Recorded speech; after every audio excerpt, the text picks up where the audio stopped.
यीशु है जयसु praise the Lord. बहुत सारे लोगों के मन में ये सवाल रहता है कि हमें बाइबल किस प्रकार पढ़ना चाहिए या फिर बाइबल पढ़ने का सही तरीका क्या है। तो आइए आज हम जानते हैं। सबसे पहले तो हम ये जानेंगे कि बाइबल क्या है।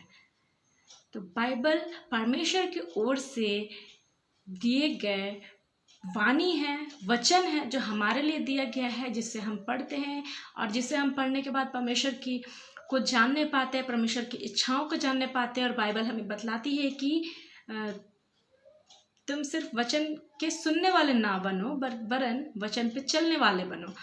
तो जब तक हम वचन के बारे में जानेंगे नहीं तो वचन पे चलेंगे कैसे। तो आइए इस कारण थोड़ा और जानते हैं।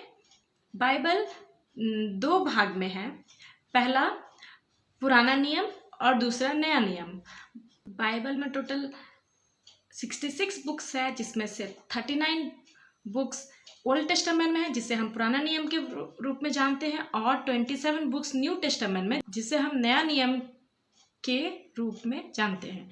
तो हम ये देखते हैं कि जब भी हम लोग बाइबल खोलते हैं तो कंटेंट्स रहता है जिसमें लिस्ट दिया रहता है और पूरा 66 बुक्स का, ओल्ड टेस्टामेंट और न्यू टेस्टामेंट करके। फिर उसके बाद हम एक एक बुक निकालते हैं। तो सबसे पहला जो बुक आता है वो उसे इंग्लिश में जेनेसिस कहते हैं और हिंदी में उत्पत्ति कहते हैं। तो उत्पत्ति में हम देखने पाते हैं, हम लोग जब भी कोई बुक्स निकालते हैं, बाइबल से खोलते हैं और उसे पढ़ते हैं, तो हम सबसे पहले देखते हैं कि उसमें इंट्रोडक्शन दिया रहता है, जिसे हम हिंदी में भूमिका कहते हैं। ठीक है, तो ये वाला जो पार्ट है हमारे एक लोग मिस कर जाते हैं, हम इसे इग्नोर करते हैं और हम आगे बढ़ जाते हैं। तो हमें ऐसा बिल्कुल भी नहीं करना है, क्योंकि जो इंट्रोडक्शन है, जब तक हम इंट्रोडक्शन के बारे में नहीं जानेंगे तब तक हम आगे पढ़ेंगे तो हमें समझ नहीं आएगा। क्योंकि मेन जो बात है वो इंट्रोडक्शन में ही दिया रहता है, उसमें ही गुण भेद छुपे हुए हैं। ठीक है, तो हमें इंट्रोडक्शन को, जो भूमिका है, उसे हमें इग्नोर नहीं करना है, बल्कि उसे हम लोग को पढ़ना है। ठीक है, पढ़ना है, समझने की कोशिश करना है। और सबसे पहला चीज़, जब भी हम लोग बाइबल पढ़ेंगे तो बाइबल पढ़ने से पहले हम लोग परमेश्वर से दुआ करेंगे, क्योंकि जब तक हम परमेश्वर से बुद्धि नहीं मांगेंगे तब तक पवित्र आत्मा हमारे अगुवाई नहीं करेगा, और जब तक पवित्र आत्मा अगुवाई नहीं करेगा तब तक हम इस वचन को हम लोग नहीं समझ सकते हैं। तो इसलिए, क्योंकि हम लोग जब बाइबल पढ़ते हैं तो हम लोग ये जानते हैं कि हमारा परमेश्वर जो ज्ञान का स्रोता भी है। तो हमें जब भी बाइबल खोलें तो बाइबल खोलने से पहले हम छोटी सी दुआ करें और हम परमेश्वर से उस दुआ में बुद्धि मांगे, ताकि इस वचन को हम लोग पूर्ण रीति से समझने पाए। जो परमेश्वर जो हमसे बातें करना चाहता है, हमें सिखाना चाहता है, वो हम सीखने पाए। तो इसीलिए सबसे पहले बाइबल पढ़ने से पहले आप प्रेयर कीजिए, उसके बाद बाइबल खोलिए। फिर बाइबल में आप सबसे पहले आप देखिएगा, जो भी बुक्स है उसके पहले भूमिका आप निकालिए। जिसे जो इंग्लिश बाइबल पढ़ते हैं उसमें भी इंट्रोडक्शन दिया रहता है, और जो हिंदी बाइबल पढ़ते हैं उसमें भूमिका दिया रहता है। हर बुक से पहले भूमिका दिया रहता है। तो आप उसे पढ़िए, और सबसे लास्ट में, भूमिका पढ़ने के सबसे लास्ट में आप देखोगे कि रूपरेखा दिया हुआ है। ठीक है, रूपरेखा, जिसे हम इंग्लिश में आउटलाइन ऑफ कंटेंट करके, मतलब इंग्लिश बाइबल में दिया हुआ है, इंट्रोडक्शन के नीचे में आउटलाइन ऑफ कंटेंट दिया हुआ है, और हिंदी बाइबल में भूमिका के नीचे रूपरेखा दिया हुआ है। तो उसमें टॉपिक दिया हुआ है, टॉपिक के बगल में बाइबल वर्स दिया हुआ है।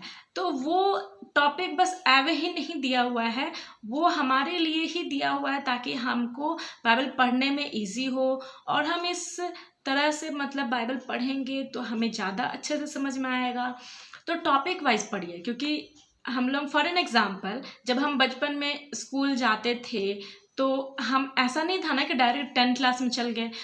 हम प्री नर्सरी UKG LKG फिर स्टेप बाय स्टेप करके हम लोग 10th क्लास तक पहुँचे। तो वैसे ही हमें स्टेप बाय स्टेप आगे बढ़ना है। ठीक है, तो हमें रूपरेखा को इग्नोर नहीं करना है। उसी के आधार पे जो टॉपिक दिया हुआ है, जैसे कि मान लीजिए उत्पत्ति में दिया हुआ है जगत और मानव जाति की सृष्टि, ये पहला टॉपिक है, जो हमें चैप्टर 1 वर्सेस 1 से लेकर चैप्टर 2 वर्सेस 25 तक पढ़ना है। ठीक है, आप उतना पढ़ोगे तब आपको पता चलेगा कि जगत और मानव जाति की सृष्टि के विषय में वो दिया हुआ है, तो उसके बारे में आप जान पाओगे।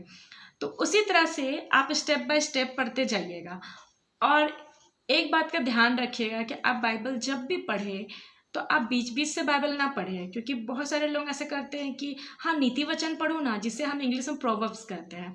हाँ नीति वचन से पढ़ लो ना, वो उसमें बुद्धि आता है। या फिर बहुत लोग बोलेंगे यशायाह पढ़ो, या फिर यूहन्ना की पुस्तक पढ़ो, इस तरह से लोग कहते हैं। लेकिन हमारा बाइबल में इस तरह से बाइबल को लिखा गया है कि आप जब तक स्टार्टिंग से नहीं पढ़ोगे तब तक आपको बीच बीच से पढ़ते जाओगे तो समझ में नहीं आएगा। क्योंकि एक घटना घटी, उसके बाद में दूसरी घटना घटी, उसके बाद तीसरी घटना घटी, उस तरह से सीरियल वाइज सारा चीज़ हमारे बाइबल में क्रम अनुसार दिया गया है।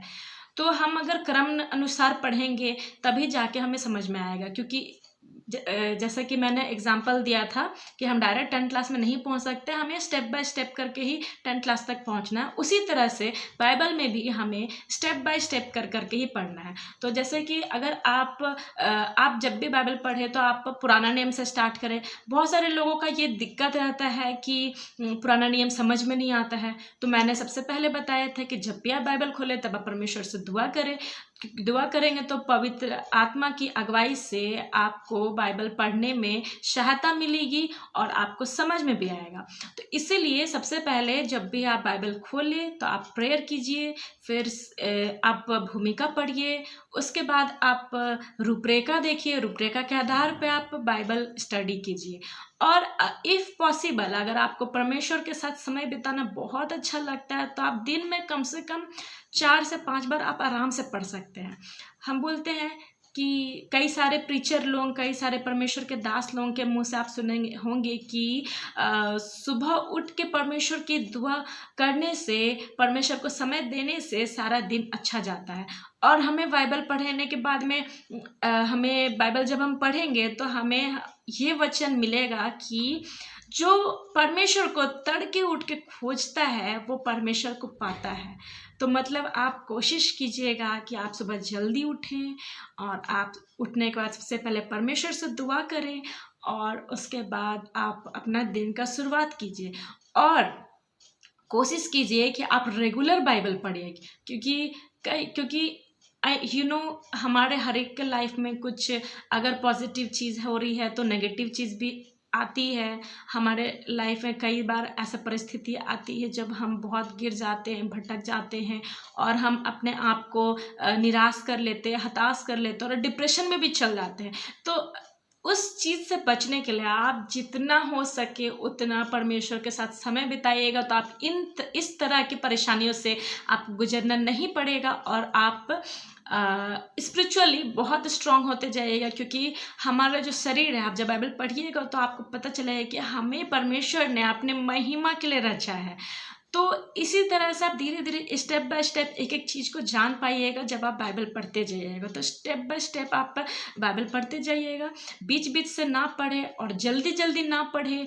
जब कई बार होता है कि आप बाइबल पढ़ रहे हैं, आपको समझ में नहीं आ रहा है, तो आप ऐसा कीजिए कि उस टाइम के लिए जो पढ़ रहे हैं आप, वो जो टॉपिक है वो पैराग्राफ जो आप पढ़ रहे हैं वो पैराग्राफ को एटलीस्ट कंप्लीट कर लीजिए।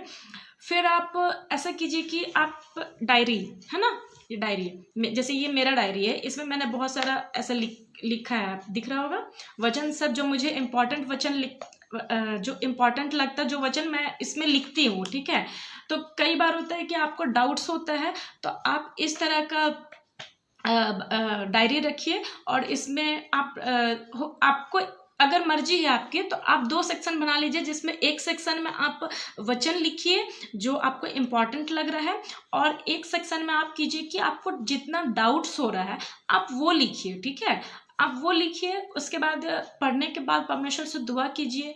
फिर आप उसी खोज में लगे रहिए कि हाँ ऐसा क्या है जो आपको समझ में नहीं आ रहा है, और प्रभु से दुआ कीजिए, प्रभु आपको जरूर आंसर देंगे। और जब आप, क्योंकि प्रभु कई बार लोगों का ये सवाल रहता है कि प्रभु कैसे बातें करते हैं, प्रभु वचन के द्वारा ही बात करते हैं।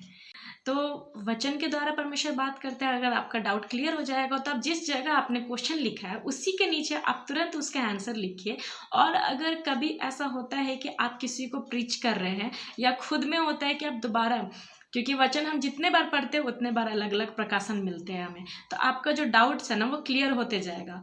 ठीक है, तो आप लिखते जाइएगा, ताकि कभी ऐसा लाइफ में होता है कि हम ऐसे मनुष्य हैं ना, तो हमारा ब्रेन ऐसा है कि कई बार होता है कि हम कुछ चीज़ को छोड़ देते हैं काफ़ी दिन के लिए, तो हम ना भूल जाते हैं उसके बारे में। तो आप अगर डायरी में लिख के रखिएगा, आप पेज पलटिएगा, आप देखिएगा, आपको अगर डाउट हो रहा है तो आप पढ़िएगा उस चीज़ को, तो आपको स्मरण आएगा और आप परमेश्वर के साथ में विश्वास में और दृढ़ और मजबूत होते जाइएगा।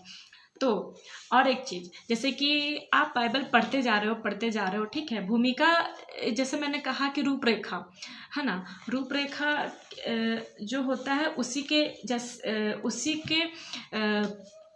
देख करके उसको देख देख के पढ़ना है। ठीक है, लेकिन कई बार होता है कि जैसे जेनेसिस में आप देखोगे कि 50 तक है ना, 50 चैप्टर्स तक है, तो आप बार बार पलट पलट के देखोगे, फिर उसके बाद में आप इधर देखोगे कि कहाँ से कहाँ तक पढ़ना है। तो अगर आपको डाउट हो रहा है तो आप इस तरह का छोटा डायरी रखिए और इसमें आप लिख के रखिए रूपरेखा वाला जो टॉपिक, और टॉपिक प्लस बाइबल वर्स दोनों लिख के रखिए। और आपको जब भी बाइबल पढ़ने बैठ रहे हो तो आप इसे मतलब देख लीजिए कि हाँ ये वाला टॉपिक है, इसे यहाँ से यहाँ तक पढ़ना है। तो कई बार ऐसा होता है कुछ टॉपिक थोड़ा लंबा जाता है, मतलब कम से कम 4-5 चैप्टर एक साथ पढ़ने के लिए उसमें दिया हुआ रहता है। तो आप ये कभी मत सोचिए कि अरे इतना लंबा है मुझे पढ़ना है, ऐसा नहीं है। जब आप परमेश्वर के साथ समय बिताएंगे तो आपको बहुत अच्छा लगेगा और आप कंटिन्यू, आपको लगेगा कि और मुझे पढ़ना है, मुझे और जानना है। तो इसलिए अपने आप को, क्योंकि हम लोग जब नया नियम पढ़ते हैं तो उसमें यूहन्ना भविष्यद्वक्ता ने कहा है कि मन फिराओ क्योंकि परमेश्वर का राज्य निकट है। तो सचमुच डिसीजन लेने में टाइम नहीं लगता है, लेकिन मन फिराने में सचमुच समय लगता है, और लेकिन वो पॉसिबल है। ऐसा नहीं है कि कुछ लाइफ में हर एक चीज़ इम्पॉसिबल है, वैसा कुछ नहीं है। परमेश्वर के साथ अगर आप चल रहे हो तो परमेश्वर हर एक चीज़ को हमारे लिए पॉसिबल कर देते हैं, लेकिन हमें सिर्फ विश्वास करना है और परमेश्वर की दी गई आज्ञाओं पे चलना है। क्योंकि वचन हमें बतलाती है कि यदि तुम मुझसे प्रेम करते हो तो मेरी आज्ञाओं को मानोगे। सचमुच यदि हम परमेश्वर से प्रेम करते हैं तो परमेश्वर की आज्ञाओं को मानेंगे, और परमेश्वर की आज्ञा हमें इसी बाइबल से ही पता चलेगा। तो हम जान पाएंगे कि उस टाइम जब ये बाइबल लिखी जा रही थी, और लिखने के मतलब बाइबल लिखा जा रहा था, उस समय बहुत सारे हमें यहाँ इस बाइबल में कैरेक्टर देखने को मिलेगा। उनके बहुत सारे लोग मसीह विश्वासी थे, बहुत सारे लोग देख करके डाउट किए यीशु मसीह पे कि क्या सचमुच ये मसीह है। तो आप इसी वचन के थ्रू हर एक आपके जो डाउट्स है, वो सवाल है, वो उसका आंसर आपको मिलेगा और आप परमेश्वर के निकट रह पाओगे।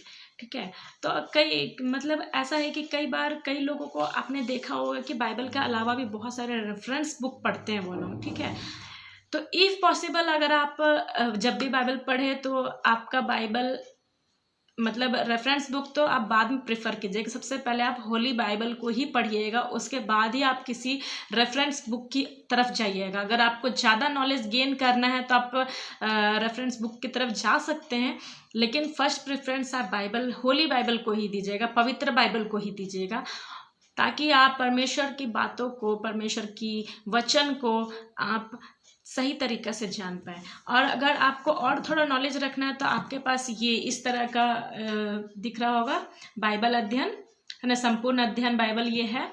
इस तरह का बाइबल अगर आपके पास है तो आप इसे पढ़ सकते हो। इसमें है कि मैं खोल के दिखा दे रही हूँ, या फिर मैं कहीं पर फोटो शेयर कर दूंगी, तो आप देख सकते हो कि ये बाइबल है। इसमें ऊपर में जितना है वो पवित्र बाइबल का वो दिख रहा होगा। पवित्र बाइबल में जो आपको मिलता है वो सेम वचन इसमें लिखा हुआ। नीचे में बॉक्स बना हुआ है, बॉक्स में आपको इसके बारे में थोड़ा डिटेल में लिखा हुआ है। ठीक है, तो इस तरह का अगर आपके पास बाइबल है तो आप और भी अद्भुत रीति से आप सीख सकते हो, परमेश्वर के वचन को जान पाते हो, और आप विश्वास में आगे बढ़ सकते हो, स्पिरिचुअली आप आगे बढ़ सकते हो, परमेश्वर से जुड़ सकते हो। तो आई होप सो मैंने आप सबके डाउट्स को क्लियर किया। मैं एक बार फिर से रिपीट कर देती हूँ अपने पॉइंट्स को, कि आप बाइबल को जल्दी जल्दी ना पढ़ें, धीरे धीरे पढ़ें। आप जब भी बाइबल पढ़ें तो उससे पहले आप परमेश्वर से दुआ करें। आप बाइबल पढ़े तो साथ में डायरी लेके रखें।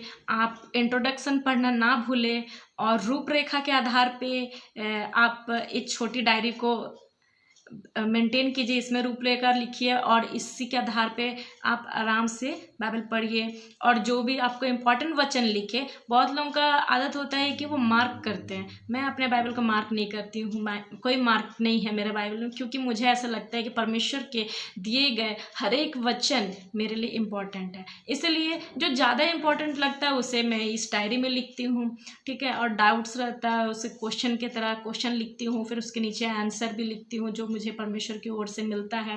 तो इस तरह का आप डायरी मेंटेन कीजिए। और आप हो सके तो रेफरेंस बुक के तौर पे आप इस तरह का संपूर्ण बाइबल अध्ययन यूज़ कर सकते हैं। इंग्लिश में भी मिलता है, हिंदी में भी मिलता है, आपको जो लैंग्वेज आपको ईजी लग रहा है आप वो चीज़ पढ़ सकते हैं।